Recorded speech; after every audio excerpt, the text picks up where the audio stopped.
Hey the berries, welcome to another support tier list. This is for patch 13.22, which will get released on the 8th of November. Now this patch hasn't got too many changes, but there are a couple of direct changes, in particular to Janna and Seraphine, that you might be interested in. There are a couple of direct nerfs to like Senna and Tom Kench support if you're playing that, but really you probably weren't, and there's a slight buff to Brand. I do these tier lists every 2 weeks, so if you are interested in keeping up on what's hot and what's not in solo queue as support, then be sure to subscribe and be informed with all of these tier lists and other gameplay videos I do in between the patches. So let's have a look. So first we'll go through the patch notes and then we'll go through the actual tier list itself so that you guys know what's actually happening in the patch. So Brand is getting a buff overall monster modifier from 220 to 230, so that's to try and make Brand stronger in the jungle, and also an interesting E conflagration buff, just a straight up flat buff for Brand, also direct AP ratio going up, so this will buff him all positions that they want him to be in, which is they want to prioritize him in jungle and mid at the moment for some reason. They don't like him being too much as support, but no matter what they do here in regards to buffing him into those roles, he is going to be stronger as support. So strong, decent Brand buff. I will say though, I have played Brand jungle and he's already pretty strong. I'm surprised he hasn't been picked up more. So expect to see more Brand support, Brand jungles in your game, so don't get too confused in champion selection, because in terms of being baited maybe that the enemy team might have a Brand support, which they could do, but it might be more likely that they're playing it in the jungle, so be prepared for that. Brand Starved, Domundo, Gragas, Grease. So Janna is probably the most interesting one here, and I personally don't like it. I don't like the direction that they're trying to take some of these supports lately into completely changing the playstyle. Now, if you like playing aggressive, I think you'll be fine and happy with these changes. In fact, well, it might get you to play Janna. I feel bad, as like this is what was Seraphine last time. I feel bad for the people that already play Janna, because Janna is generally a quite defensive kind of champion, especially in lane. You're still playing relatively defensively and you're reacting to things as they kind of happen. They've done the complete opposite now to Janna with this one. So they want you to max W, which is her Zephyr, and they want you to poke a lot as if you're almost like you're playing a mage. So they've increased her attack range, and they have nerfed her armor growth, so she's actually going to be a little bit squishier in lane. They've actually nerfed her auto attack damage too, so her auto attacks are going to be doing less, but that's going to make up, I believe, in the passive. So Janna's basic attacks in W deal bonus magic damage equal to percentage of her bonus movement speed. So if you weren't already buying boots first already on Janna, you definitely will be now to increase your passive. The Q, the cooldown is going up, so you're not going to be able to spam that in lane. Also, the mana has been increased dramatically, so you're no longer going to be using your Q. I know some Jannas were just like kind of mashing their Q in lane to try and harass that way. No, you're not doing that anymore, okay? That's a big no-no. But the cooldown increase in particular is even more important that you hold on to your Q in order to actually like disengage from stuff. The thing that they want you to max now is the Zephyr, going down from 12 to 9 second cooldown, all the way down to 7 when max rank. Mana increase going down as well, so very strong buff for W for Zephyr for you to be able to spam it in lane. Also, you have a damage reduction on the ability, but you're getting tailwind bonus damage, which you'll start to see when you pick up those boots. Slow duration though, I will say is quite a big nerf at 3 seconds to 2 seconds reduction. But yeah, Zephyr passive movement speed is no longer removed while on cooldown, so you're always, that's going to help with your auto attack swing, so you won't ever like lose the auto attack bonus that's going through with your passive, and also you'll always be a little bit faster too. So it's going to be interesting to see how this plays out in lane in terms of actual raw damage. I mean, obviously it's a little bit more spammable. I don't know how much extra damage this really is going to look like. It is something I'm going to be testing, and be sure to check out either the streams on Twitch or YouTube that I do, and I'm sure there'll be some sort of YouTube video about this build with max W. This is what Riot wants to happen. So yeah, you're basically poking W in lane all the time. You could make the argument to only do like 3 points in Zephyr and then max your E, because E, they've dramatically increased the cooldown on that, and if you're taking 5 points in W and then switching into E, this cooldown here, 12 seconds from what it was 9, is massive. So yeah, quite a big punishment there. The flip side though, even though E has got a longer cooldown, is that the shield is getting buffed on base amount from 175 to 220, which is pretty good, and another big buff here in terms of shield no longer decaying. So when you did apply that shield, it was slowly diminishing anyway, so you weren't really getting the full value of this 175 anyway. You're no longer going to get that extra shield power when you do crowd control targets with your Q, your W, or your ulti. But there's a new one now where it reduced cooldown by 20%, remaining cooldown on slow/knock up max once per spell. So you're going to get some cooldown reduction basically for crowd controlling, which means even though this has been increased, it will mean that you have to land your Q or your W in order to get the benefit of that. So 20% of 9 seconds. So you basically would need to land 2 crowd control, if I'm right, like at least 2 crowd control abilities, so like a Q and a W, to make up for like the 9 to 12. But so you got to make sure if your shield, you want to use your shield first, ideally, basically, and then do crowd control to reduce the cooldown of this.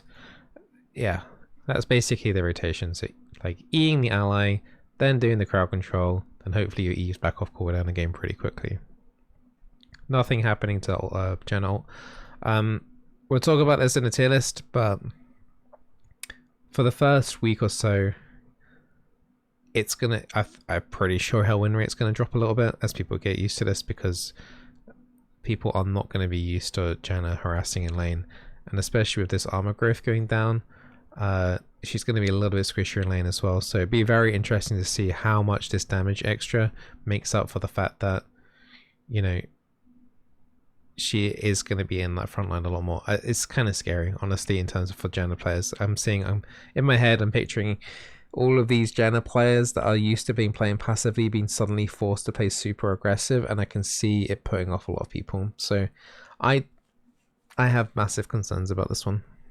Anyway, going further into the tier list, into the patch notes, sorry, Senna's getting a nerf. She is starting to get quite strong in most ELOs. There is an interaction with Tom Kench. Tom Kench, I believe, is getting nerfed this patch. Basically, there was a lot of duo people doing Senna plus Tom Kench. I haven't come across it myself, but it used to be a thing, and it used to be pretty difficult to deal with. So I think the main reason they're bringing back Senna down is kind of because of that. And also in like, she's mainly being nerfed here because in like elite play, which is meant to be like, I don't remember if it's like Diamond 2+ or maybe even higher than that, she's like doing exceptionally well there. So this is basically like a high elo nerf. If you like playing Senna in like silver or whatever, I don't think you'll probably notice like a massive change here, but it is a nerf. 20 less damage on max rank. Also, you have 20 less healing. So overall bit of a nerf. I think Senna overall will still be in an okay position for the patch. Seraphine getting changed again, back to pack and patches. This one going to be nerfs. They are making it clear that it's so weird, right? Last patch, they kind of made it seem like they wanted Seraphine to be kind of in that pokey direction, but still kind of supportive, because it upped the base damage on her E, for example. They did reduce the shield, but they were like, well, she's going to be more of like a harassing support. But now they're like kind of doubling down almost now on just Seraphine AP carry in the bot lane, and maybe like Seraphine mid. So they're nerfing the shield again, so that the shield isn't really a thing. They are also increasing the cooldown on her Q, and they are in return giving like her passive a little buff, but At the same time, it's also getting a big like AP percentage like nerf. Overall, is a Seraphine nerf, and I think Seraphine mains are already in a lot of pain anyway, and I think this is just gonna hurt. I can imagine a place in 2 or 3 months' time where Riot reverts this change and the previous one. I don't think they know what they're doing with Seraphine. The things that they're doing to her just make no sense. So expect reverts, okay? So I hope there's reverts. I don't play Seraphine. None of this makes any sense in terms of what they're trying to do with her, and they're not clear on it at all. The information here that they've given is not good enough to warrant the changes that they've been doing to her. So yeah, they don't know what they're doing with her. So there you go. That's right. Tom Kench is getting a change. I believe overall it is a nerf. Yeah, bonus health reduction nerf, but not many people will play Tom Kench. It's more of the dual lane in the bot that would affect slightly. That is it for your champion changes. Do note they are buffing, kind of making the feel of attack speed changes on mages, so that will impact Zyra, Brand, Xerath, and any other kind of mage supports that you've been playing in the bot lane. I believe, I mean, they should be. Maybe they've already augmented the Brand and the Zyra, that's why they're not mentioning it. So Xerath is already here, but in the previous patch they did augment the Zyra or Brand and Brand attack speed. That's why they're not mentioned here. When I've been playing Zyra, I actually haven't noticed it at all. So yeah, I haven't actually noticed it, the quality of life there at all. But apparently it's there. But anyway, let's go into the tier list. So this is your tier list. Nothing's really changed in tier 5. Tier 4, we have moved down a few champions, and there's a couple I want to talk about in terms of what's happened really in the last couple of patches. So Nautilus has been pushed down a little bit. His win rate is kind of crashing. He's turning into one of the worst tank supports actually right now, which is kind of strange considering how easy he is to play. He is actually crashing. Seraphine, I feel she's gone from tier 3 to tier 4. I feel like these hit her harder support. I think she'll be okay in that like AP carry role. As a support, I think I don't like it. So yeah. Karma is one I also want to specifically talk about, and she's tier 4 still. The main reason that she is tier 4 is because games are lasting longer. Games are lasting longer, which means Karma is just weaker if games just last longer, because she's really good in lane. Outside of lane, she's kind of garbage. And yeah, the win rates are kind of showing on that. So yeah, Karma not in a good position. But there has been a couple of promotions from tier 4 into tier 3. We have Poppy moving up into tier 3. We have Amumu moving down into tier 3 from tier 2. And I believe that is it. Yeah. One thing I will note, Morgana is only here in tier 3 if you play her AP, in my opinion, in the majority of ELOs, particularly between Unranked and Emerald. As long as you're going like Leandri's, Demonic Embrace, and Azonia's, that's like that build, this is tier 3. If you go anything else other than that, apart from maybe like a Rylai's, if you're going like actually like Enchanter Morgana, it's tier 5. Okay, so yeah, don't play some sort of like weird Enchanter Morgana. Yeah, Poppy's been doing pretty well lately. Nothing actually really changed on her. It's just play where people have just been playing her more. Yeah, she's kind of sleeper. I kind of honestly put her a little bit too low in the tier list before in tier 4. I always kind of left her in tier 4 and kind of like forgot about her really, as I'm sure most people have. She is genuinely like, she's decent. I don't personally play her, and that's probably why I forgot about her. But I think she's always been kind of okay, and I think maybe she's been played in Worlds, I'm not sure, but she's definitely getting some attention now in the last couple of patches, and she is showing that she is viable now. She's completely only she's only viable dependent on how many dash champions there are on the enemy team, so let's make that clear. Like if the enemy team has like at least 3 big dash champions, then Poppy's actually going to be a pretty good pick. If the enemy team for some reason in 2023 doesn't have a single dash champion, then Poppy is pretty bad. So do bear that in mind and factor that in before taking your pick. Amumu falling down just because he's kind of getting too squishy. I think it's kind of like the squishiness of tanks at the moment in solo queue are having a real problem being able to stay in lane, especially when they're doing things like that with Janna and just looking to increase base damage numbers and you know, poking, turning enchanters almost into mages lately, is definitely giving these tanks a hard time because they can't cope with the damage early in lane and they kind of fall off, and a lot of people don't know how to roam properly, so it kind of just loses down their win rate quite a bit. So yeah, so Nautilus and Mimimi have been struggling quite a bit lately. Going into tier 2, we have the Janna pick from tier 1 to tier 2. I'll explain that in a second. Brand, he is still in tier 2. I was considering moving him into tier 3. His win rates haven't been as strong as I would expect. He did receive a minor buff this patch, but I think overall, I mean, the lower ELO you are, if you're in like unranked iron or bronze, silver, generally gold, he should still be very, very strong. After gold, he kind of falls off a bit, and that's the kind of the problem right now. Best tank really kind of at the moment, one of the best tanks is Rakan. Rakan's been doing really, really well. Taric has also kind of been standout in terms of like being a frontline against, as long as you got melee targets like a bop on, you should generally be okay. And you know, Senna's still there in tier 2, even though she did get those kind of nerfs in. Moving up into tier 1, you still got the Zyra pick, you still got Sona and Soraka, you still got 3 enchanters there, but actually 3 enchanters, 2 enchanters. But yeah, I think this is the fewest amount of enchanters I've ever had in tier 1. So we've only got 2 enchanters in tier 1.